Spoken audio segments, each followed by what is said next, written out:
சொல்லாதெல்லாம் பொய் செய்தி எல்லாம் போடக்கூடியவங்கள கலவரத்தை பண்ணக்கூடிய தமிழ் நீங்க பத்திரிகை கிடையாது சார். நீங்க செய்தியாளர் கிடையாது, எங்களுக்கு தேவையில்லைங்க. நீங்க செய்தியாளர் கிடையாது, நாங்க சொல்றோம் எங்களுக்கு தேவையில்லைங்க. நீங்க எங்களுக்கு உங்க மேல எந்த பிரச்சனை கிடையாது சார். நீங்க நல்லவர் தான் சார். உங்க பத்திரிகை அயோக்கிய பத்திரிகை சார், அவ்வளவுதான் விஷயம். டயா பூஸ்டர் சுகரை கண்ட்ரோல் பண்ணும், உங்க ஆரோக்கியத்தை மீட்டு தரும். சர்க்கரையை கட்டுப்படுத்துறதுக்கான எளிமையான வழிமுறை, இயற்கையான வழிமுறை. அனைத்து மருந்து கடைகளிலும் கிடைக்கும்.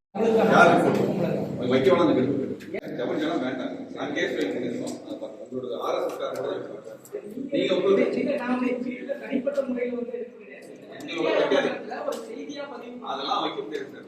எங்க வேணாம், நான் தமிழ்நாட்டுல நான் பத்திரிகை தான் அவசியமே இல்லை. தமிழ்ல பத்திரிகையை நான் பாருங்க. நான் தர விரும்பலைங்க, நீங்க தர விரும்பலைங்க. பத்திரிகை மட்டும் உங்களுக்கு அனுப்பலை. உங்களுக்கு அனுமதி இல்லாம சொல்லல, உங்களுக்கு அனுமதி இல்லாம சொல்லல. நாங்க உங்களை கூப்பிடல, எங்களுக்கு வேண்டாம். நான் போய் நாங்க சொல்லாதெல்லாம் பொய் செய்தி எல்லாம் போடக்கூடியவங்கள கலவரத்தை பண்ணக்கூடிய தமிழ் நீங்க பத்திரிகை கிடையாது சார். நீங்க பத்திரிகை கிடையாது. நீங்க நீங்க நாங்க வேணாம் சொல்லிட்டோம்ல, நாங்க வேணாம் சொல்லிட்டோம்ல. நாங்க தான் நடத்துறோம், நாங்க தான் வேணாம் சொன்னோம். வந்து சொல்லியாச்சுங்க. எங்களுக்கு எங்களுக்கு பத்திரிகை தேவையில்லைங்க. இது மேல நாங்க கம்ப்ளைண்ட் பண்ணிருக்கோம், போலீஸ் ஸ்டேஷன் கம்ப்ளைண்ட் பண்ணிருக்கோம். கம்ப்ளைண்ட் அதுதான் பிரச்சனை. நீங்க செய்தியாளர் கிடையாது, எங்களுக்கு தேவையில்லைங்க. நீங்க செய்தியாளர் கிடையாது, நாங்க சொல்றோம் எங்களுக்கு தேவையில்லைங்க. நீங்க எங்களுக்கு தேவையில்லைங்க. சார் நான் உங்களை வந்து தனிப்பட்ட முறையில் எந்த பிரச்சனையும் சொல்லல. உங்க பத்திரிகை வேண்டாம் சொல்றேன், நீங்க வேண்டாம் நான் சொல்லல. நீங்க வந்து தரமா வந்து உட்காருங்க, உங்க பத்திரிகை எனக்கு வேண்டாம், நீங்க வந்து உட்காருங்க. எங்களுக்கு அந்த பிரச்சனை கிடையாது. உங்க பத்திரிகை வேணாம் தான் சொல்றோம். எங்களுக்கு உங்க மேல எந்த பிரச்சனை கிடையாது சார். நீங்க நல்லவர் தான் சார். உங்க பத்திரிகை அயோக்கிய பத்திரிகை சார், அவ்வளவுதான் விஷயம். யாருன்னு சொல்றோம்? தமிழ் சேனல்ங்கிறது RSS ஓடதுங்க. RSS பத்திரிகை தேவையில்லைங்க. எங்களுக்கு தேவையில்லைங்க, எங்களுக்கு தேவையில்லைங்க. எங்க விருப்பம் சார், நாங்க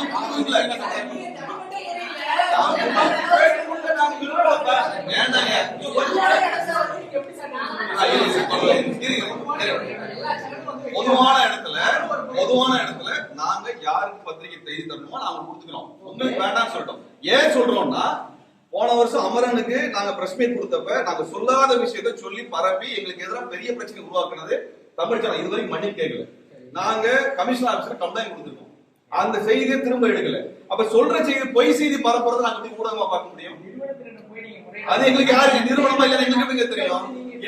எங்களுக்கு தேவையில்லைங்க, பத்திரிகை தேவையில்லை, எங்களுக்கு தேவையில்லை. நீங்க எல்லாத்தையும் கூப்பிடல சார், நீங்க வேண்டாம், எங்களுக்கு பத்திரிகை வேண்டாங்க. அடுத்த முறை பத்திரிகை வந்துச்சுன்னா வெளியே அவ்வளவுதான் விஷயம். பார்த்தோம், எங்களுக்கு தேவையில்லை. RSS காரலாம் இங்க வந்து பத்திரிகை நடத்த அவசியமா? நீ நாக்பூர்ல நடத்து, நீ நாக்பூர்ல நடத்து, வட இந்தியாவில் நடத்து, இங்க எதுக்கு நடத்துற? உன்னை யாரு கேட்டா? இது எங்க ஊர்ல நான் நடத்தக்கூடாது, அவ்வளவுதான். எங்க ஊர்ல உன்னை யாரு விட்டா? நீ நாக்பூர்ல நடத்து, வட இந்தியாவில் நடத்து, கலவரம் பண்ணு, பொய் செய்தி பரப்பு. இது தமிழ்நாடியா? தமிழ்நாட்டு RSS காரன் விட மாட்டாங்க சொல்றேன். உங்க பத்திரிகை இனிமே நீங்க எங்க பிரஸ் மீட் வந்துச்சுன்னா நான் விட மாட்டேன். நீ பத்திரிகை கிடையாது, நீ கலவரக்காரனுக்குப்பா. உங்க பத்திரிகை கலவரக்காரன், தயவுசெய்து வேற பத்திரிகை வேலை பாருப்பா.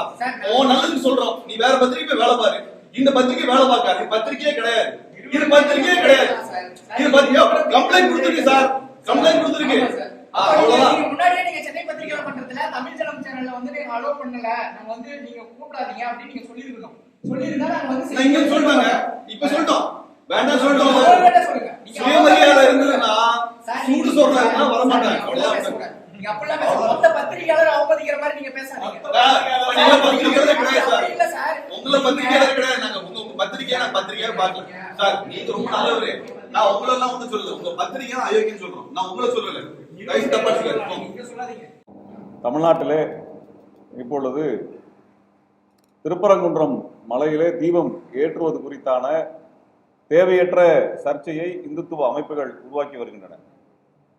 காலங்காலமாக அங்கே தீபம் ஏற்றப்பட்டு கொண்டுதான் வருகிறது. நாங்களும் மதுரையை சார்ந்தவர்கள் தான். நாங்களும் சிறு வயதிலிருந்து அந்த கோவிலுக்கு சென்று வந்தவர்கள். எங்களுக்கு இப்படிப்பட்ட கோரிக்கை எந்த காலகட்டத்திலும் பக்தர்கள் எழுப்பியதாக நினைவில் இல்லை. இப்பொழுது கலவரத்தை உண்டாக்க வேண்டும் என்கின்ற நோக்கத்தின் அடிப்படையில் தீபம் ஏற்றுகின்ற இடத்தை மாற்றி வேறொரு இடத்தில் ஏற்ற வேண்டும் என்கின்ற கோரிக்கையை இந்து முன்னணி என்கின்ற ஒரு மதவாத அமைப்பு முன்வைத்திருக்கிறது. இந்த இந்து முன்னணி என்கின்ற மதவாத அமைப்பு இதற்கு முன்பு கோயம்புத்தூரிலே கலவரத்திலே பல்வேறு வன்முறைகள் ஏற்பட்டதற்காக குற்றம் சாட்டப்பட்ட அமைப்பு. கோயம்புத்தூரில் சதீஷ்குமார் என்கின்ற ஒரு இளைஞனை வெட்டி படுகொலை செய்த வழக்கிலே ஆயுள் தண்டனை பெற்றிருக்கக்கூடிய பொறுப்பாளர்களை கொண்டிருக்கக்கூடிய அமைப்பு இந்து முன்னணி அமைப்பு. இந்து முன்னணியினுடைய அமைப்பினுடைய செயல்கள் வன்முறையானவை. அதன் பொறுப்பாளர்கள் மீது தொடர்ச்சியாக வழக்குகள் ஏவப்பட்டிருக்கின்றன. அது கொலை வழக்கிலிருந்து பல்வேறு சட்டவிரோத வழக்குகள் இந்து முன்னணி அமைப்பின் மீது இருக்கின்றன. தமிழ்நாட்டில் இதுவரை எந்த நல்ல விடயத்தையும் செய்ததாக இந்து முன்னணிக்கு வரலாறு கிடையாது. கலவரம் செய்ததாக மட்டும்தான் இந்து முன்னணிக்கு பதிவுகள் இருக்கின்றன, காவல்துறையில வழக்குகள் இருக்கின்றன, நீதிமன்றத்தில் விசாரணைகள் நடக்கின்றன. ஆக இந்து முன்னணி என்கின்ற அமைப்பு கேட்கக்கூடிய கோரிக்கை என்பது இந்து மக்களினுடைய கோரிக்கை அல்ல, அது மதுரை மக்களின் கோரிக்கையும் அல்ல. அப்ப இப்படி கலவரம் செய்யக்கூடிய, கொலை செய்யக்கூடிய ஒரு அமைப்பினுடைய கோரிக்கைக்கு ஒரு நீதிமன்றம் ஏன் செவிமெடுக்க வேண்டும் என்ற கேள்வியை நாங்கள் நீதிமன்றத்துக்கு வைக்க விரும்புகிறோம். நீதிமன்றம் கேள்விக்கு அப்பாற்பட்டதல்ல. இது இந்து மக்களினுடைய கோரிக்கை அல்ல. இந்து மக்கள் அப்படி வைக்கல. வரலாறு ரீதியான அப்படி கோரிக்கை எங்கேயுமே கிடையாது. எந்த இடத்திலும் எங்களுக்கு இந்த தர்கா பக்கத்தில் தான் தீபத்தை ஏற்றி எங்களுக்கு மோட்சத்தை கொண்டு வர வேண்டும் என்று எந்த பக்தனும் திருப்பரங்குன்றத்தில் இத்தனை ஆண்டு காலத்தில் கேட்கவில்லை. இந்து முன்னணி என்கின்ற ஒற்றை குற்றவாளி அமைப்பு, திரும்ப சொல்றோம், அது குற்றவாளி அமைப்பு, குற்றம் செய்கின்ற அமைப்பு. கோயம்புத்தூரில் பல வன்முறைகளை செய்திருக்கக்கூடிய அமைப்பு, சட்டவிரோத செயல்களை செய்திருக்க அமைப்பு. அந்த அமைப்பினுடைய கோரிக்கைக்கு வக்காலத்து வாங்குகின்ற வகையில நீதிமன்றம் ஏன் செயல்படுகிறது என்ற கேள்வி எழுப்ப விரும்புகிறோம். நீதிமன்றம் அதற்கு விளக்கம் சொல்ல வேண்டிய ஒருத்த பெட்டிஷன் போடுறாங்க அப்படிங்கிறதுனாலேயே அதுக்கெல்லாம் தீர்ப்பு தந்துடணும்னு அவசியம் கிடையாது. தீர்ப்பு தந்துடணும் அவசியமே கிடையாது. எந்த அடிப்படையில் இந்த நீதிமன்றம் ஒரு கலவரத்தை செய்யக்கூடிய மதவெறியை தூண்டுகின்ற அமைப்புக்கு ஆதரவாக இருக்கிறது? நாங்கள் அந்த கேள்வி எழுப்ப விரும்புகிறோம். நீதிமன்றத்தை நோக்கி எழுப்ப விரும்புகிறோம், நீதிபதிகளை நோக்கி எழுப்ப விரும்புகின்றோம். ஏற்கனவே குற்றப்பற்றை பட்டியல் இருக்கக்கூடிய அமைப்பு அது. நாம என்ன கேட்கிறோம்னா, ஏற்கனவே அங்க தீபம் ஏற்றப்பட்டு கொண்டிருக்கிறது. இவர்கள் சொல்லுகின்ற இடத்துல தீபம் ஏற்ற வேண்டும் என்ற கோரிக்கை எந்த பக்தனும் சொல்லல. வரலாற்று ரீதியா அப்படி கோரிக்கையும் இல்லை. கோயில் ஆகம விதியிலையும் அப்படி கிடையாது. நீ சொல்லக்கூடிய கோவில் விதிகளிலே அப்படி கிடையாது. அறநிலையத்துறையும் அப்படி ஒரு கோரிக்கை வைக்கவில்லை. பக்தர்கள் அமைப்பும் கோரிக்கை வைக்கவில்லை. எந்த கிராமத்திலும் இது குறித்தான கோரிக்கையை முன்வைக்கல. திருப்பரங்குன்றத்தை சுற்றி இருக்கக்கூடிய எந்த கிராமத்திலும் இந்த இடத்துல போய் தீபத்தை ஏத்துக்கிட்டு எந்த கிராமமும் கோரிக்கை வைக்கல. எந்த முருக பக்தரோட கோரிக்கை வைக்கல. அப்படி இருக்கும்பொழுது இந்து முன்னணி தான் முருக பக்தருக்கு அத்தாரிட்டி அப்படின்னு நீதிமன்றம் எப்படி முடிவு பண்ணுது? எதை வச்சு முடிவு பண்ணுது? ஏற்கனவே தீபம் ஏத்திட்டு இருக்காங்க, அதுக்கு மேல இந்த இடத்துல தான் தீபம் ஏத்தணும் என்பதற்கான அடிப்படை காரணம் என்ன? இந்து முன்னணி கேட்ட ஒரே கோரிக்கை தான், ஒற்றை கோரிக்கை. அதற்காக நீதிமன்றம் இவ்வளவு தூரம் இறங்கி ஒரு நீதிபதிகள் இறங்கி கலாய்வு பண்றதுல இருந்து எல்லா வேலையும் செய்வதற்குடைய காரணம் என்ன? இதே இது நம்ம என்ன கேட்கிறோம், நீதிமன்றத்தை என்ன கேட்கிறோம்னா, வீடுகள் இடிக்கப்படுது, ஏழைகளுடைய வீடுகள் இடிக்கப்படுது என்ற வழக்கு வரும் பொழுது அந்த ஏழை வீட்டுக்கு போய் என்னைக்காவது நீதிபதி பார்த்திருக்கீங்களா? என்னைக்காவது நீங்க போய் பார்த்திருக்கீங்களா? அரசு சொல்லக்கூடிய அதிகாரிகள் சொல்லக்கூடிய தகவல்கள் உண்மையா பொய்யா என்று நீதிபதிகள் கலாய்வு செஞ்சு என்னைக்காவது தீர்ப்பு கொடுத்திருக்காங்களா? அதெல்லாம் நடக்கல. இல்ல என்னைக்காவது நடந்திருக்கிறதா? மீனவர் கொலை நடக்க அதுக்கான வழக்கு வருகிறது மதுரை நீதிமன்றத்துல. அந்த மீனவர்களை போய் சந்தித்த ஏதேனும் நீதிபதி இருக்காங்களா? நீதிமன்றம் போயிருக்கா? அப்ப இங்க ஒரு இந்து முன்னணிங்கிற ஒரு கலவர கும்பல் கொடுக்கக்கூடிய ஒரு வழக்குக்காக நீதிபதி நேரடியாக போய் கலாய்வு செய்கிறது என்பதை கேள்வி எழுப்புறோம். நீங்க இதே மாதிரி பிராக்டிஸ் எல்லா இடத்துலயும் வச்சிருக்கீங்கன்னா சொல்லுங்க sir. That is a practice. நாங்க அந்த பிராக்டிஸ் அடிப்படையில் நாங்க செஞ்சோம்னு சொல்லுங்க, அதை கன்சிடர் பண்ணலாம், ஏத்துக்கலாம். ஆனா அப்படி ஒரு பிராக்டிஸே உங்களுக்கு சாமானிய மக்கள், ஏழை மக்கள், பாதிக்கப்படுற மக்கள் சம்பந்தமா எந்த கலாவும் எந்த நீதிபதியும் பண்ணல. அப்ப நீங்க ஒரு டிஸ்கிரிஷனரியா நீங்க எதை வேணாலும் நீங்க செய்வீங்க, தமிழ் மக்கள் பார்த்துட்டு இருப்பாங்களா? இப்ப நம்ம என்ன கேட்கிறோம்னா, தர்கா பக்கத்துல தான் தீபம் ஏத்தணும்னு ஏன் கேட்கறீங்கன்னு கேள்வியை நீதிபதி கேட்டிருக்கணுமா இல்லையா? கேட்டுக்கணுமா இல்லையா? நீங்க ஆறுபடை வீட்டுல திருப்பரங்குன்ற மலையில தான் நீங்க தீபம் ஏத்துன்னு கேட்கறீங்களே, ஏன் மருதமலையில் கேட்க வேண்டியதானே? மருதமலையில் கேட்கறதுக்கு என்ன பிரச்சனை? திருத்தணியில் கேட்கறதுக்கு என்ன? ஏன் அங்கெல்லாம் மேல தர்கா கிடையாது, வேற வழிபாட்டு தலம் கிடையாது, அதனால இந்து முன்னணிக்காரனுக்கு அதுல அக்கறை கிடையாது. ஏன் நீ திருப்பரங்குன்றத்துல இந்த இடத்துல ஏத்துனாதான் உனக்கு வந்து மோட்சம் கிடைக்குது, மருதமலையில் ஏத்துனா கிடைக்காதா? கிடைக்காதா? திருச்செந்தூர்ல போய் அங்க கட்டினா ஏத்துனா கிடைக்காதா உனக்கு? இங்க மட்டும் ஏன் ஏத்தணும்னு வருதுன்னா முஸ்லிம்களோட பிரச்சனையை உருவாக்கணும், கலவரத்தை உருவாக்கணும் என்கின்ற திட்டமிட்ட நோக்கம் இந்து முன்னணிக்கு இருக்குது. அந்த இந்து முன்னணியுடைய கோரிக்கைக்கு ஒரு நீதிமன்றம் செவிமடுக்கிறது என்றால் அதற்கு வலிஞ்சு நான் போய் கள ஆய்வு பண்ணுவேன், சிஐஎஸ்எஃப் அனுப்புவேன். சென்ட்ரல் இன்டெலிஜென்ஸ் செக்யூரிட்டி போர்ஸை வந்து ஒரு தொழிற்கூடங்களை பாதுகாக்கக்கூடிய பாதுகாப்பு படையை ஒரு நீதிபதி எப்படி அனுப்ப முடியும்? எப்படி அனுப்ப முடியும்? எப்படி அனுப்ப முடியும்? அந்த அதிகாரம் எங்கிருந்து வருகிறது ஒரு நீதிபதிக்கு? ஒரு செக்யூரிட்டி போர்ஸஸ் கையாளக்கூடிய உத்தரவிடக்கூடிய அதிகாரம் நீதிமன்றத்துக்கு வந்துருச்சு அப்படின்னா சரிங்களா, அதற்கான அரசியல் சாசன பின்புலத்தை அந்த நீதிபதி காட்ட வேண்டும், பொதுமக்களிடத்துல காட்ட வேண்டும். நீதிமன்றத்துக்கு கொண்டு சொல்றாரா இல்லைங்கிறது இல்ல, நீதிபதிக்கு அந்த அதிகாரம் இருக்குதான்னு நீங்க கான்ஸ்டிடியூஷன்ல உங்களுக்கு அதுக்கான ரைட்ஸ் இருக்கான்னு நீங்க பொதுமக்கள் இடத்துல சொல்ல வேண்டிய பொறுப்பு நீதிமன்றத்துக்கு இருக்கிறது. நீங்க போலீஸ் போர்சஸ் செக்யூரிட்டி போர்சஸ் நீங்க கையாளுவீங்களா அல்லது உங்க உத்தரவிடுதோடு நிக்குதா? அப்ப நாளைக்கு நீங்க ராணுவத்தை நான் அனுப்புறேன், இந்த ராணுவம் இங்கே படையெடு, இங்க சிஆர்பிஎஃப் இங்க போய் ஆய்வு பண்ணுன்னு ஒரு நீதிபதி சொல்லிட்டா அப்ப அந்தந்த துறை சார்ந்த அதிகாரிகளுக்கு என்ன வேலை? என்ன வேலை? என்ன வேலை? அப்ப நீதிபதி எதை விட செய்யலாமா? நீதிமன்ற விளக்கம் சொல்லணும், பொது இடத்துல பொதுமக்கள்கிட்ட விளக்கம் சொல்லணும், அந்த பொறுப்பு இருக்கு, அக்கௌண்டபிலிட்டி இருக்கு. You have the responsibility to become a body that is transparent. நீ வெளிப்படையா இருக்கிறோங்கிறதுக்கான காட்டுவதற்கான பொறுப்பு உங்களுக்கு இருக்குது. எங்களுக்கு நீதிமன்றத்தின் மீது கவலையும் அச்சமும் வருகிறது. நான் வெளிப்படையா சொல்லு, நீதிமன்றமே எங்களுக்கு அச்சம் வருகிறது. நான் நீதிமன்றத்தை சந்தேகப்படுறேன் சொல்லல, நீதிமன்றத்தை பார்த்தா எங்களுக்கு பயமா இருக்கு. நீங்க காவல்துறை ஏவி விடுறேன், சிஎஸ்எஃப் போர்ஸ் ஏவி விடுறேன் அப்படின்னா எங்களுக்கு அதை எப்படி ஏத்துக்கிறது? நாங்க உங்களுக்கு என்ன சார் கான்ஸ்டிடியூஷனல் பேக்கப் இருக்குதா இருக்கு சொல்றதுக்கு? இந்த நீதிபதி அவரு கள ஆய்வு செய்து இது போன்ற தீர்ப்பை தர்றதுனால ஏற்படக்கூடிய விளைவு குறித்து எல்லாரும் பேசிட்டோம். தமிழ்நாடு அரசு, திமுக அரசும் அதை பேசிருச்சு. தேவையில்லாம இன்னொரு வழிபாட்டு தளத்துக்கு அருகில இன்னொன்னு தர்கா வழிபாடு என்பதுல சாமானிய இந்து மக்கள் பெரும்பான்மையா பங்கெடுக்கக்கூடியவர்கள். அது தமிழ் பண்பாட்டுக்குரிய அடையாளமாகவும் அது இருக்கிறது, தமிழ் பண்பாட்டுக்கான அடையாளமாகவும் இருக்கிறது. நாகூர் தர்காவுக்கு மராத்திய அரசர் கூடு சந்தனக்கூடு கட்டி கொடுத்தாரு.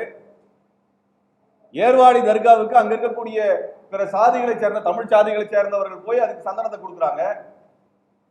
திருப்பத்தூர்ல இருக்கக்கூடிய தர்காவுக்கு மருதுபாண்டியர்கள் கொடை கொடுத்திருக்கிறாங்க. வைகாத்தங்கரையில் இருக்கக்கூடிய தர்காவுக்கு பாண்டிய அரசர் கொடை கொடுத்திருக்கிறார், 15,000 பொன் கொடுத்திருக்காரு. இதெல்லாம் கல்வெட்டா இருக்குது, ஆவணமாக இருக்கிறது. அவ இந்த அரசுகள் எல்லாம் இந்த தர்கா முறை என்பது தமிழர் வழிபாட்டு முறையோட அங்கமாக பார்க்கக்கூடிய இடத்துல அந்த இடத்துல இந்த தீபத்தை ஏற்ற வேண்டிய தேவையை ஏன் வருகிறது இந்து முன்னணிக்கு? அவ இதைதான் எங்களுடைய கேள்வியா இருக்குது. இந்த நீதிபதி GR சாமிநாதன் அவர்களை அந்த பதவியில இருப்பதற்கு அனுமதிக்க கூடாது என்கின்ற வகையில ஒரு இம்பீச்மெண்ட், அவருக்கு எதிரான நடவடிக்கையை பாராளுமன்ற உறுப்பினர்கள் கொண்டு வர வேண்டும். இந்த கோரிக்கையை தோழர் திருமாவளவன் முன்வைத்திருக்கிறார்கள், அதை நாங்களும் வழிமொழிகின்றோம். இப்படிப்பட்ட ஒரு நீதிபதியின் மூலமாக நாளைக்கு சமுதாயத்தில் கலவரம் வருகிறது என்றால் இவர் பொறுப்பெடுப்பாரா? இவருக்கு ரிட்டையர்மெண்ட் ஆகி சம்பளத்தில் பென்ஷன் வாங்கி போயிடுவாரு. ஆனா சமூகத்தோட பிரச்சனை யார் பார்க்கிறது? யார் பார்க்கிறது? இவரை சமூகத்தின் மீது அக்கறை கொண்டுதான் தீர்ப்பு தர வேண்டுமே ஒழிய, சமூகத்தில் சிக்கல் வரக்கூடாது என்பதற்கான தீர்ப்பு தர வேண்டுமே ஒழிய, இவர் விருப்பத்தின் அடிப்படையில் இவருக்கு பிடிச்ச இந்து முன்னணிக்கு இந்து முன்னணி உறுப்பினராக இருக்காங்க எங்களுக்கு தெரியாது. எங்களுக்கு தெரியாது. இந்து முன்னணிக்காக இவ்வளவு தூரம் வளைஞ்சு ஒரு வேலை செய்யும் பொழுது எங்களுக்கு சந்தேகம் வருகிறது. என்ன சந்தேகம் என்றால், இந்து முன்னணியினுடைய இன்டெகிரிட்டியை பத்தி கேள்வி கேட்காமல் ஒரு நீதிபதி இருக்கிறார் என்கின்ற சந்தேகத்தை நாங்கள் எழுப்ப விரும்புகிறோம். நீதிபதி அவர்கள் இது குறித்தெல்லாம் கேள்வி எழுப்பல. அப்ப தமிழ்நாட்டில் சட்டம் ஒழுங்கு பிரச்சனைகளை எல்லாம் கையாளக்கூடிய அரசு நிர்வாகமும் பாராளுமன்ற உறுப்பினர்கள், சட்டமன்ற உறுப்பினர்கள் உள்ளிட்ட அனைத்து ஜனநாயக சக்திகளும் இது தேவையற்றது என்று சொல்கிறோம். தமிழ்நாட்டில் எதிர்கட்சி கோரிக்கை வச்சுதா? வைக்கல. தமிழ்நாட்டில் ஏதேனும் ஒரு கட்சி, தேர்தல் கட்சி, நீண்ட காலமாக மக்களிடத்தில் பணியாற்றுகின்ற ஏதேனும் ஒரு மாநில கட்சி இந்த தீபம் ஏற்றணும் கோரிக்கை வச்சிருக்குதா? வைக்கல. அப்ப மக்கள்கிட்ட இயங்கக்கூடிய தேர்தல் கட்சிகளும் வைக்கவில்லை, ஆளுங்கட்சி இதை எதிர்க்கிறது. எதிர்க்கட்சி இதை ஆதரிக்கவில்லை. இப்படி யாருமே ஆதரிக்காத ஒன்றுக்காக வக்காலத்து வாங்கக்கூடிய ஒற்றை நீதிபதிக்காக தமிழ்நாட்டினுடைய சமூக அமைதி சீர்குலைவதை ஏற்றுக்கொள்ள முடியாது. நீதிமன்ற தீர்ப்பை எல்லாம் கடைபிடிக்கணும் அப்படின்னா உச்ச நீதிமன்ற தீர்ப்பு கர்நாடகத்திலே காவிரியை திறந்து விட வேண்டும் என்று வந்தது. அப்பெல்லாம் கர்நாடக அரசு அதெல்லாம் செவிமெடுக்கல. அன்னைக்கெல்லாம் எங்க போச்சு கண்டெம்ட்? எங்க போச்சு கண்டெம்ட்? எடுத்துட்டீங்களா? கண்டெம்ட்லாம் எடுத்துட்டீங்களா? அதை முதலமைச்சர் பதவி விட்டு நீக்கினீங்களா? சொல்லுங்க. அங்க சிஎஸ் அனுப்பி விட்டீங்களா? நீங்க கேட்கிறேன். காவிரி உரிமையில தமிழ்நாடு உரிமையை உறுதி செய்யக்கூடிய வகையில உச்சநீதிமன்றம் தீர்ப்பு கொடுத்த பொழுது கர்நாடக அரசு அதை கடைபிடிக்காத நிலையில அன்னைக்கு சென்ட்ரல் இண்டஸ்ட்ரியல் செக்யூரிட்டி போர்ஸ் அனுப்பி டேம திறந்துடுற வேலை நீதிமன்றம் பண்ணுச்சா? அன்னைக்கு அது செய்யல இல்ல. இன்னைக்கு இந்த நீதிபதி எப்படி செய்யறாரு? அதை எப்படி செய்யறாரு? உச்ச நீதிமன்றமே ஒரு செக்யூரிட்டி போர்ஸ் அதை கையில் எடுத்துக்கொண்டு எந்த உத்தரவு விடல. உச்ச நீதிமன்றத்தோட பெரியவரா அவரு? அங்க கண்டெம்ட் வந்தது இல்லையா? அங்க அது மாதிரி செஞ்சாங்களா? அப்ப இது கலவரத்தை கொண்டு வர வேண்டும் என்று இந்து முன்னணி விரும்புகிறது. அதற்கு நீதிமன்றம் ஏதேனும் ஒரு வகையில் துணை செய்யக்கூடியதாக இந்த தீர்ப்பு அமைகிறது என்கின்ற கவலையை இந்த சமயத்தில் முன்வைக்கிறேன். எங்களுக்கு அந்த கவலை இருக்கு. தமிழ்நாட்டில் யாரும் அந்த இடத்துல தீபம் ஏத்தம் கேட்கலைங்க. நில அளவை கல்லுல தீபம் ஏத்துறதுக்கு அனுமதிச்சீங்கன்னா நாளைக்கு மயில் கல்ல ஏத்தணும், அம்மி கல்ல ஏத்தணும் வந்து உட்காருவானுங்க. எங்களுக்கு வேலை இல்லையா? எங்களுக்கு தமிழ்நாட்டில் தான் வேலையா? எங்களுக்கு மதுரைக்கு மெட்ரோ ரயில் வரல, எய்ம்ஸ் வரல. இந்த ரெண்டுக்கும் பிஜேபி காரணங்க இதுவரைக்கும் குரல் கொடுக்கல. இந்து முன்னணிக்காரன் குரல் கொடுக்கல. இப்ப இந்த தீபத்தை ஏத்தனா மெட்ரோ ரயில் வந்துருமா? இந்த தீபத்தை ஏத்தனா எய்ம்ஸ் கட்டி முடிச்சிருவியா நீ? இந்த தீபத்தை ஏத்தனா தமிழ்நாட்டு மீனவர்களுடைய பிரச்சனை தீர்த்துருவியா? இந்த தீபத்தை ஏத்தனா ஜிஎஸ்டி வரி கணக்கு கொடுத்துருவியா? நீட்டு விலை கொடுத்துருவியா? சொல்லு. எதையும் செய்யாத ஒரு கும்பல் வெறும் விளக்கு ஏத்தணும் வந்து கலவரம் பண்ணுது. இதுக்கு நீதிமன்றம் துணை போவது என்பது வருத்தத்துக்குரியது, எதிர்பாராத ஒன்று. நாங்கள் நீதிமன்றத்தின் மீது நம்பிக்கை வைத்தவர்கள். நீதிமன்றம் இது போன்ற செயல்களை, இது போன்ற நீதிபதிகளை ஊக்குவித்தால், நீதிமன்றத்தின் மீது மக்களுக்கு அவநம்பிக்கை வந்துவிட்டால் எப்படி சட்டம் ஒழுங்கை நிலைநாட்டுவது என்கின்ற கேள்வியை எழுப்ப வைக்கிறோம். ஆகவே இந்த திருப்பரங்குன்ற விஷயத்துல தமிழ்நாடு அரசு, திமுக அரசு நேற்று எடுத்த முடிவை நாங்கள் வரவேற்கிறோம்.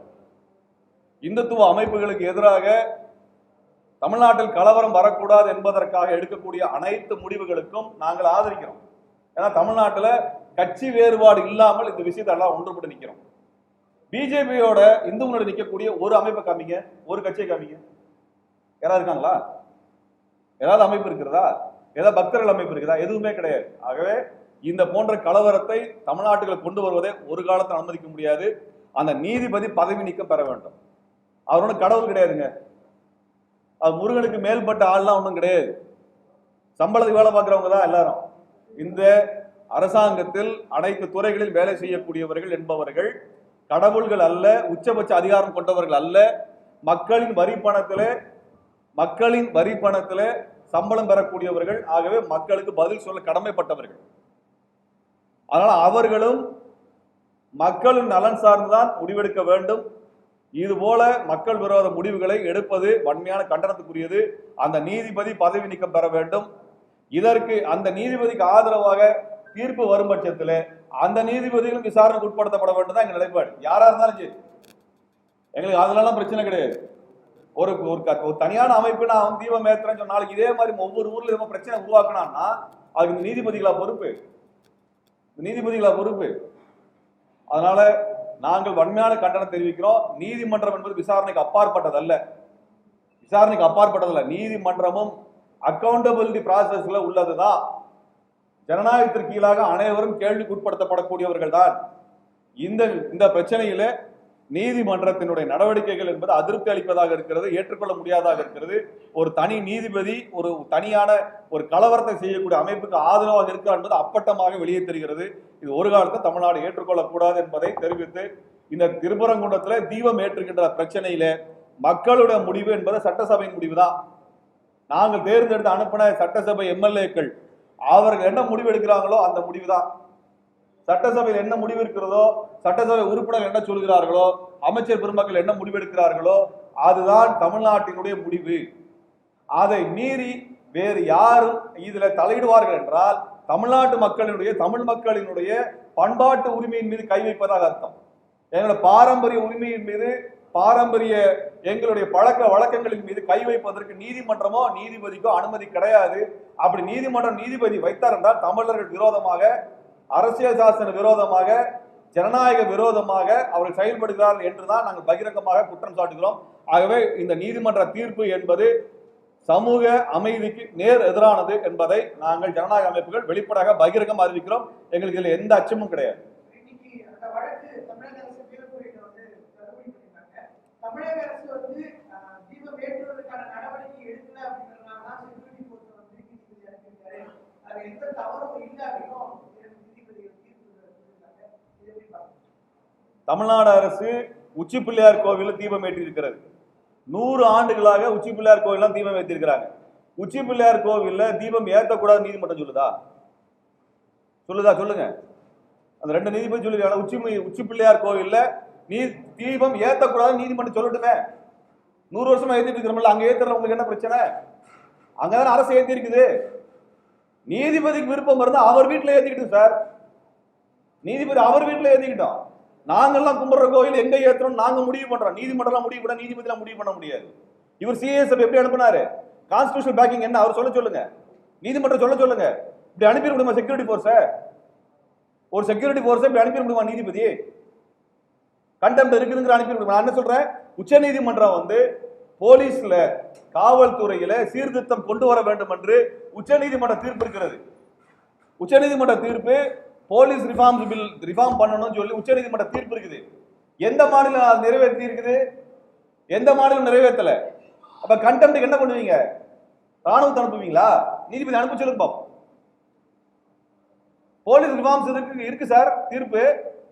உச்ச நீதிமன்றத்தை அனுப்ப சொல்லுங்க. செக்யூரிட்டி போர்ஸ சட்டசபை நோக்கி அனுப்ப சொல்லுங்க பாப்போம். பண்ணுவாங்களா? எத்தனை கண்டெம்ட் இருக்குது சொல்லுங்க பாப்போம். ஏகப்பட்ட கண்டெம்ட் இருக்குது. இங்க சாராய கடையை வந்து கோயில் பக்கத்து, பள்ளிக்கூடத்து பக்கத்தில் வைக்கக்கூடாது, நெடுஞ்சாலை கிட்ட வைக்கக்கூடாதுன்னு இருக்குது இல்லையா? அதையெல்லாம் நீதிபதி போய் செக் பண்ணி பார்த்துட்டாரா? அதை எடுத்து கண்டெம்ட் காமிக்கவா? அப்ப என்ன பண்ணுவாரு? அனுப்பிடுவாரா? ராணுவத்தை அனுப்பிடுவாரா? துணை ராணுவ படை அனுப்பிடுவாரா? அதுக்கெல்லாம் பண்ணிட்டு வாங்க சார்.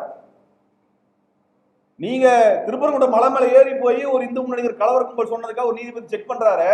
குடிசைகள் அகற்றப்படுறதுக்கு எந்த நீதிபதியாவது வீதியில போய் செக் பண்ணி பார்த்தாங்களா? அத்தனை ஆயிரம் மக்கள் பாதிக்கப்படுறதுக்கு போய் செக் பண்ணி பார்த்தாங்களா?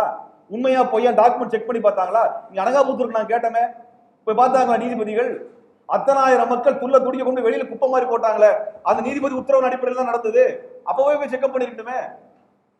நீதிமன்றம் தப்புனா நீதிமன்றம் தப்பு தாங்க. அதுல சொல்றதுல எந்த பயமும் கிடையாது. தப்புனா தப்பு தான். அதனால இந்த இடத்துல தமிழ்நாட்டுக்குள்ள கலவரம் வர்றது, அதற்கு ஏற்ப சூழலை உருவாக்குவதில் நீதிமன்றம் பங்கு வகிக்க கூடாது என்பதைத்தான் இந்த சமயம் சொல்லிக்கொள்ள வேண்டும்.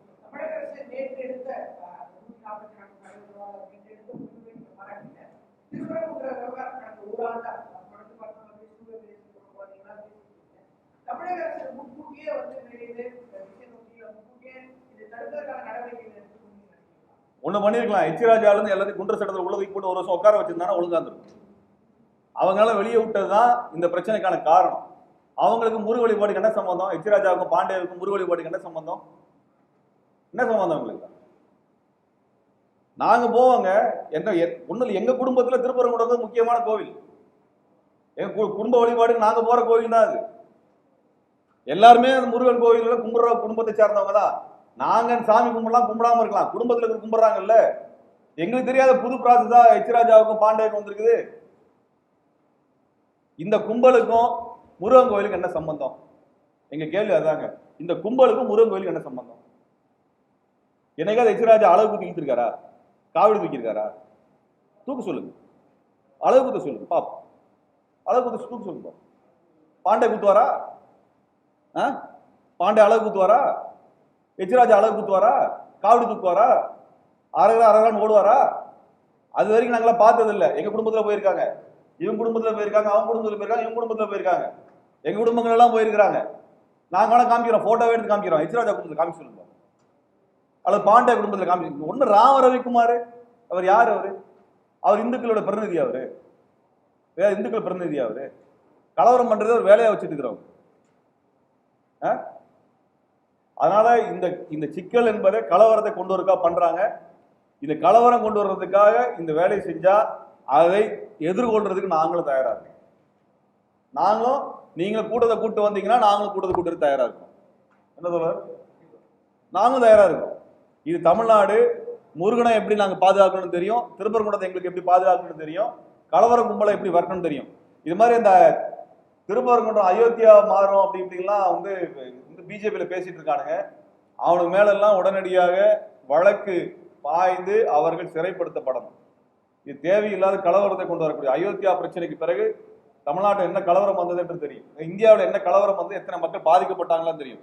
இப்படியெல்லாம் கலவரம் பண்றதுக்கான வேலையை செய்கிறாங்க. அதுக்கெல்லாம் துணையாக நீதிபதிகள் இருந்தார்கள் என்றால் நீதிபதி மேலே வழக்கு வர்ற தப்பு கிடையாது. நாளைக்கு இதனால கலவரம் வந்துச்சுன்னா இந்த நீதிபதி மேலையும் எங்க மேல குற்றச்சட்டம் போடுற மாதிரி NSA போடுற மாதிரி நீதிபதி மேலையும் போட வேண்டி வரும். அது நாங்களும் கேட்க வேண்டி வரும். அதனால தமிழ்நாட்டில் அமைதி நிலவுவதற்கு தான் நீதிமன்றம் உதவ வேண்டுமே ஒழிய இது போன்ற கலவரக்காரர்களை நீதிமன்றம் ஒருபொழுதும் அனுமதிக்க கூடாது என்று நீதிமன்றத்துக்கு நாங்கள் வேண்டுகோள் வைக்கின்றோம்.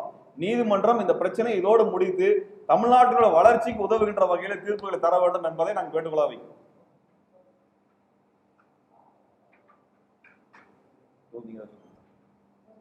ஒரு நிமிஷம். மக்கள் அதிகார கழகத்தினுடைய தோழர் வெற்றிவேல் செழியன் அவர்கள் தனது கருத்துக்களை பயன்படுத்த.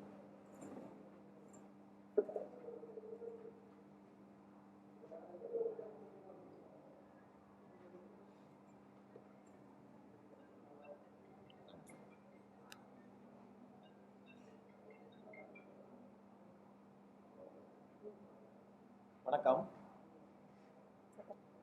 ஜி.ஆர். சாமிநாதன் அவருடைய தீர்ப்பு என்பது இந்துத்துவ கும்பலுக்கு ஆதரவான தீர்ப்பு. பிஜேபி அதிகாரத்துக்கு வந்ததுக்கு பிறகு நீதிமன்றத்தை பயன்படுத்தி தான் பல தீர்ப்புகளை சட்டவிரோதமாக வாங்கியிருக்காங்க. அயோத்தி தீர்ப்பும் அந்த மாதிரி நீதிமன்றத்தை பயன்படுத்தி எந்த விதமான ஆதாரம் இல்லாமல் சட்டத்துக்கு புறம்பாக வாங்கப்பட்ட தீர்ப்பு. அதே போலதான் இன்றைக்கு திருப்பரங்குன்றத்திற்கும் ஜி.ஆர். சாமிநாதனை பயன்படுத்தி இந்த தீர்ப்பு என்பது சட்டத்துக்கு புறம்பான தீர்ப்பு என்பது வழங்கப்பட்டிருக்கு. இன்றைக்கு தமிழ்நாட்டில் R.N. ரவி எப்படி தேர்ந்தெடுக்கப்பட்ட ஆட்சியில் இருக்கக்கூடிய ஸ்டாலின் அரசுக்கு எதிராக, அதாவது இணையான ஒரு அரசை நடத்தி கொண்டிருக்கின்றார் R.N. ரவி நடத்துறார், நம்ம பார்த்தோம். அதே மாதிரி ஒரு இணையான அரசை தான் இன்றைக்கு ஜி.ஆர். சாமிநாதன் நடத்துறார். எப்படின்னு கேட்டீங்கன்னா, ஒரு தீர்ப்பை அவர் கொடுக்கிறாரு, அந்த தீர்ப்பை அமல்படுத்துறதுக்கு CISF என்று சொல்லக்கூடிய படையை அனுப்புறார். CISF என்று சொல்லக்கூடிய இந்த படைக்கு என்ன வேலை? கோர்ட்டுக்குள்ள செக்யூரிட்டி வேலை பார்க்கறது அந்த படையோட வேலையை. கோர்ட்டுக்குள்ள யாரு போறா வாரா, அவர் நீதிபதியா வக்கீலா, ஐடி கார்டை சோதனை பண்ணி அனுப்புறது மட்டும்தான் அதுக்கு வேலை. அது ஒரு செக்யூரிட்டி வேலை. அதை ஒரு சட்டம் ஒழுங்கு தொடர்பான ஒரு துறை இருக்கு, அது மாநில அரசினுடைய போலீஸ் துறை என்று ஒன்று இருக்கு. அதுக்கு பொருத்தமான வேலை, அதுதான் அது அமல்படுத்துற அதிகாரம் இருக்கு. அப்படி இருக்கும்போது CISF உத்தரவு போட்டு அனுப்புறாரு. அந்த CISF படைக்கு பின்னால இந்து முன்னணி கும்பல் போறானுங்க. அங்க பாத்தீங்கன்னா ஏதோ ஒரு அமைதி சீர்குலைந்து போயிருப்பது போலவும், திருப்பரங்குன்றமே ஒரு கலவர பூமியாக மாறி இருப்பது போலவும் ஒரு அணிவகுப்பு நடத்துறாங்க. CISF ஹெல்மெட் போட்டுக்கிட்டு கையில லத்தி வச்சுக்கிட்டு யூனிஃபார்ம் போட்டுட்டு ஒரு பெரிய அணிவகுப்பு நடக்குது. பின்னால இந்த இந்து முன்னணி குண்டர்கள் ராம ரவிக்குமாரா அந்த கும்பல்கள் பின்னால போறான். என்ன நடக்குது திருப்பரங்குன்றத்துல? அப்படி போகும்போது போலீஸ் தடுக்கிறாங்க. தடுத்து இது எங்க பிரச்சனை, நீ வரக்கூடாதுன்னு சொல்றாங்க. நான் கேட்கிறேன், அந்த CISF படை நாங்க நீதிபதி எங்களுக்கு உத்தரவு போட்டிருக்காரு, ஆகவே நாங்க இதை நாங்க அமல்படுத்த போவோம், நீ யாரு தடுக்கிறதுக்கு அப்படின்னு போலீஸை பார்த்து கேட்டிருந்தா, இல்ல போலீஸை மீறி CISF போயிருந்தா என்ன ஆயிருக்கும்? போலீஸுக்கும் CISFக்கும் தகராறு நடந்திருக்கும் இல்லையா? அப்படி தகராறு நடக்கின்ற சூழலை உருவாக்கியதாரு ஜி.ஆர். சாமிநாதன். அப்படி நடந்தா என்ன ஆகும்? மாநில அரசுக்கும் ஒன்றிய அரசுக்குமான முரண்பாடாக ஒரு பிரச்சனையாக பகையாக கூட மாறுவதற்கான வாய்ப்பு இருக்கின்றது. இது எவ்வளவு பெரிய ஆபத்தான காரியம். ஆக சாமிநாதன் அவர்கள் செஞ்சது ஒரு குற்றம். அது வேற ஒருத்தர் செஞ்சிருந்தா என்ன இருக்கு? இன்னைக்கு அவங்களை கைது செஞ்சிருப்பாங்க. ஒண்ணு வேணா சிஐஎஸ்எஃப்னுடைய அந்த அதிகாரி ஒருத்தர் உத்தரவு போறான்னு வச்சுக்கோங்க, நீங்க போய் அமல்படுத்த உத்தரவு போறான்னு வச்சுக்கோங்க, என்ன ஆகும், அவர் மேல நடவடிக்கை எடுத்திருப்பாங்க. ஆனா இப்ப உத்தரவு போட்டவர் வந்து ஒரு நீதிபதி என்ன வேணாலும் பேசலாம், என்ன வேணாலும் உத்தரவு போடலாம், அது சட்டத்துக்கு உட்பட்டு இருக்க வேண்டிய அவசியம் இல்லை அப்படின்றதான அது காமிக்குது. அப்ப இந்தியா வந்து ஒரு அரசியலமைப்பு சட்டத்துக்கு உட்பட்ட நாடு, ஜனநாயக நாடு, மதசார்பற்ற நாடு என்று சொல்வதில் என்ன அர்த்தம் இருக்கின்றது? ஆக இந்த தீர்ப்பு என்பது மிக மிக ஆபத்தான தீர்ப்பு. இதற்கு முன்னால இதே தீர்ப்பு, இதே இந்து முன்னணி கும்பல் இந்த வழக்கை ரொம்ப நாள் நடத்திட்டு இருக்காங்க, அவங்க ரொம்ப காலமா நடத்திட்டு இருக்காங்க. அப்ப இதுக்கு முன்னால 2 நீதிபதிகள் இந்த வழக்கை விசாரிச்சுட்டு அந்த நீதிபதிகள் சொன்ன விஷயம் என்னன்னு கேட்டீங்கன்னா, நீ வந்து மத நல்லிணக்கத்தை கெடுக்கிறதுக்காக அந்த வழக்கு போட்டிருக்க, ஆகவே உன் வழக்கை வந்து எடுத்துக்க முடியாது, தள்ளுபடி பண்ணிருக்காங்க. அப்ப அந்த 2 நீதிபதிகள் தள்ளுபடி பண்ணதை பற்றியான ஜிஆர் சாமிநாதனோட கருத்து என்ன? இன்றைக்கு இந்த வழக்கு வந்து அப்பீலுக்கு போகுது, அது தள்ளுபடி செய்யப்பட்டிருக்கு. தள்ளுபடி செய்யும் போது அந்த 2 நீதிபதிகள் சொன்ன விஷயம் என்ன? அங்க வந்து தீபம் ஏற்றுவதா என்ன பிரச்சனைன்னு கேட்கிறாங்க அவங்க. இப்ப நான் என்ன கேட்கிறேன்னா, திருப்பரங்குன்றத்துல தீபமே ஏற்றலையா? திருப்பரங்குன்றத்துல கார்த்திகை தீபம் என்பது அங்க இருக்கக்கூடிய உச்சி பிள்ளையார் கோயில்ல காலம் முழுவதும் ஏற்றப்பட்டு வருகின்றது. அதுக்கு இன்னொரு பக்கம் வந்து இன்னொரு தீபம் ஏற்றப்பட்டு வருகிறது. அப்ப தீபம் ஏற்றுவதில் அங்க என்ன பிரச்சனையே கிடையாது. அதாவது அங்க தீபம் ஏற்றுகின்ற நடவடிக்கை இல்லாதது போலவும், ஏதோ அது புதுசாக இந்து முன்னணி கும்பல் தான் வந்து தீபம் ஏற்றுவதற்கு போராடுவது போலவும் ஒரு கதையை வந்து தட்டி விடுறாங்க. அப்ப ஜிஆர் சாமிநாதனோ அல்லது 2 நீதிபதிகள் பெஞ்சை என்ன சொல்லிருக்கணும், ஏப்பா இங்க வா, ஏற்கனவே அங்க வந்து தீபம் ஏற்றப்பட்டு வருது, அங்க இருக்கக்கூடிய பட்டர்களோ பக்தர்களோ அல்லது இந்து அறநிலையத்துறையோ யாருமே அதை பத்தி வந்து எந்த பிரச்சனையும் வைக்கல, அவங்க இதை பத்தி எந்த டிஸ்பியூட்டும் வைக்கல. அப்படி இருக்கும்போது நீ எதுக்கே வந்து தீபம் ஏற்றணும் பிரச்சனை கொண்டு வர, அதை ஏற்கனவே ஏற்றிக்கிட்டு இருக்க இடத்தை விட்டு வேற ஒரு இடத்துல ஏற்றணும் ஏன் நீ கொண்டு வரன்னு சொல்லி நீதிபதிகள் கேட்டுக்கணுமா வேணாமா? அப்ப தீபம் ஏற்றப்படாமல் இருக்குன்னா ஏற்றப்பட்டு கொண்டு வருகின்றது, கார்த்திகை தீபம் ஏற்றப்பட்டு வருகின்றது. அப்படி இருக்கும்போது நான் ஒரு புது இடத்துல ஏற்றுவேன்னு சொல்றதுக்கு அதாவது அந்த இந்து முன்னணிக்கு என்ன அதிகாரம் இருக்கின்றது? ஒரே விஷயம் தான், கலவரம் ஏற்படுத்த வேண்டும் என்ற ஒரு நோக்கம் தான். தோழர் சொன்னது போல இந்து முன்னணியோட வரலாறு என்ன? தமிழ்நாட்டில் கலவரம் செய்வதுதான் அவர்களோட வரலாறு. எங்கு பார்த்தாலும் மண்டைக்காடு உட்பட கோவை உட்பட எல்லாத்திலும் கலவரம், கொலைகள் நடந்திருக்கின்றது. திருப்பரங்குன்றத்திலும் அதுதான் அதை நடத்த வேண்டும் என்றுதான் அவர் நோக்கத்தோடு செயல்படுகின்றார்கள். அந்த மலையில் தர்கா இருக்கக்கூடாது, தர்காவுக்கு இடைஞ்சல் செய்யணும். இப்ப தீபம் ஏற்றுங்கள் என்று இந்த உத்தரவு போட்டுருக்காங்களே நீதிபதிகள், அந்த இடத்துக்கு மனுஷன் நடந்தே போக முடியாதுங்க. சாமானியமா ஒரு மனிதன் போய் அங்க போய் தீபம் ஏற்ற முடியாது, அவ்வளவு தொலைவில் இருக்கக்கூடிய ஒரு ஆபத்தான பகுதியாக இருக்குன்னு சொல்றாங்க. மக்கள் நடந்து போக முடியாத அளவுக்கு அது அந்த மாதிரி பகுதி எதுன்னு சொல்றாங்க. அப்ப ஜிஆர் சாமிநாதன் அவர்கள் அங்க போய் ஆய்வு செஞ்சு வந்து அங்க வந்து அது பொருத்தமா இருக்குன்னு அவர் உத்தரவு கொடுத்திருக்காரு. அவரு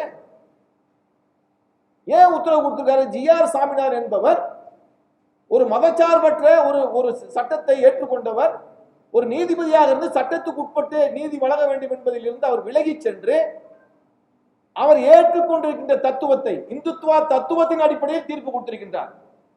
இது வந்து ஒரு சனாதனவாதியினுடைய தீர்ப்பு இது. ஆகவே இது கண்டிக்கத்தக்கது. மதச்சார்பற்ற நாட்டினுடைய அந்த நடவடிக்கைகளுக்கு, அரசியல் பிரச்சனைக்கு எதிரான விஷயம் இது. ஆகவே இந்து முன்னணி கும்பல்கள், அங்கே கலவரம் செய்த கும்பல்கள் தண்டிக்கப்பட வேண்டும், கைது செய்யப்பட வேண்டும். அவர்களை வந்து குண்டர் சட்டத்தில் கைது செய்யப்பட வேண்டும். அதே போன்று ஜிஆர் சாமிநாதன் அவர்கள் மீது நடவடிக்கை எடுக்க வேண்டும் என்று மக்கள் அதிகார கழகம் கேட்டுக்கொள்கின்றது.